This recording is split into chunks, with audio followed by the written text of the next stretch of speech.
Chegamos então aqui no grupo movimento da aba folhas de pagamento, do sistema de folhas de pagamento, né? E esse grupo tem aqui algumas opções. A primeira opção é a opção fechamento, tá? Nós temos aqui o cadastro do fechamento atual e do próximo fechamento.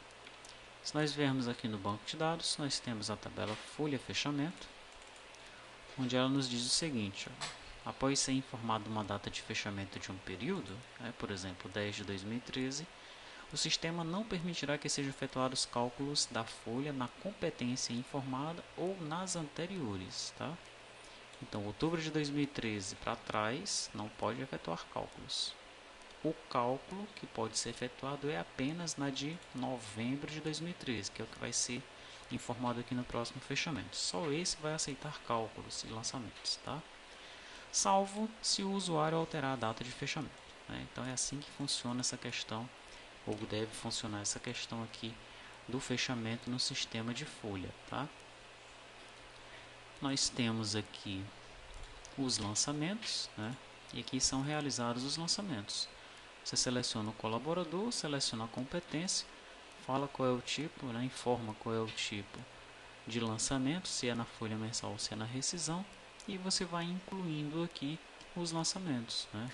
Com base naqueles eventos. Então, você vai selecionar um evento, né? Aqueles eventos selecionados que você já cadastrou previamente. Vai informando qual é a origem, se é provento ou desconto, e ele vai realizando aqui os devidos cálculos, né? E o cálculo é feito com base naquela opção que nós informamos lá em evento, tá? Aqui, ó, o cálculo será feito com base nessa base de cálculo, né? Essa opção da base de cálculo. Se for provento ou desconto, ele vai acrescentar ou retirar, né? Se for valor ou percentual, ele vai acrescentar como valor ou vai aplicar uma taxa em cima do que está sendo informado aqui, tá? Para esse primeiro ciclo, os lançamentos eles são feitos um a um, por colaborador, né? Então, uma empresa pequena isso pode até resolver, né? A empresa ele tem 5, 10 colaboradores, tudo bem, uma pessoa faz isso daí aí num dia, numa manhã, numa tarde. Uma empresa maior não é o ideal, né? Aí nós temos que realizar esses lançamentos de uma maneira mais automatizada e em cima de lotes, né, de lotes de colaboradores, tá? De repente numa turma de colaboradores ou mesmo em cima de todos os colaboradores da empresa. Nós vamos ver isso durante o segundo ciclo. Aqui nós temos a alteração salarial, né? Nós vamos armazenando aqui os dados do salário por colaborador, então vai ficando um histórico salarial daquele empregado, né, daquele colaborador, desde quando ele entrou na empresa. Temos o vale transporte, né, você vai selecionar o colaborador, o itinerário dele e a quantidade de vales transportes que ele recebe por mês. Essa alteração salarial ela fica armazenada na seguinte tabela, vamos procurar aqui. Lançamento, cabeçalho e detalhe. São os lançamentos que nós vimos nessa janela aqui, ó. Lançamentos, tá? Ficam nessas tabelinhas, lançamento, cabeçalho, lançamento, detalhe. Sendo que o lançamento detalhe é vinculado a um evento, né? Agora vamos ver a questão do histórico salarial. Aqui, ó. O histórico salarial fica nessa tabela aqui. Folha, histórico salarial. Tá? Vale transporte fica armazenado nessa tabelinha aqui, ó. Folha vale transporte. Ok? Muito bem. Temos a PPP.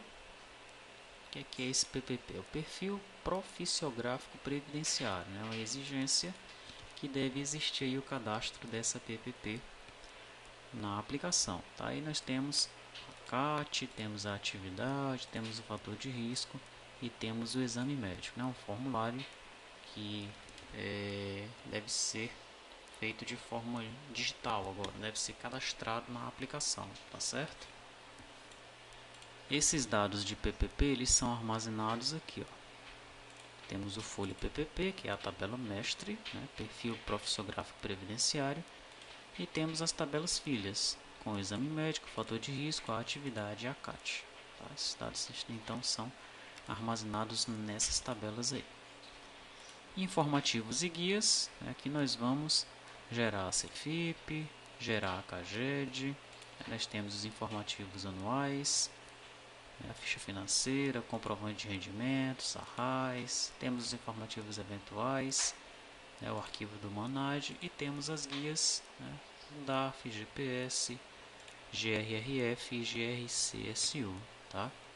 Observe que o E-Social será implementado no segundo ciclo. Então, quando eu clico aqui em GRCSU, aguardar levantamento de requisitos do segundo ciclo por conta do E-Social. Em alguns eu vou observar essa mensagem, né?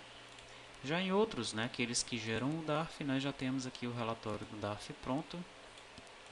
No entanto, nós temos que informar manualmente, né?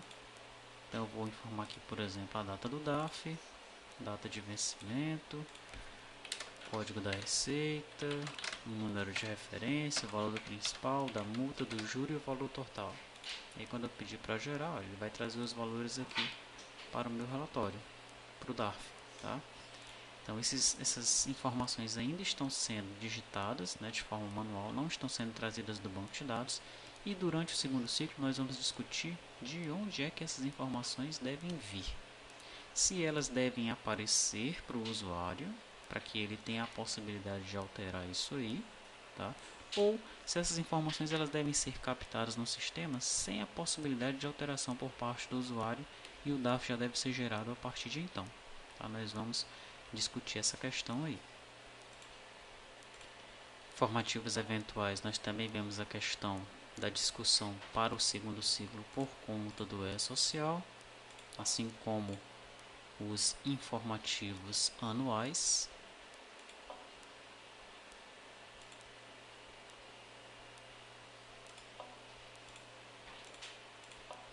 Tá?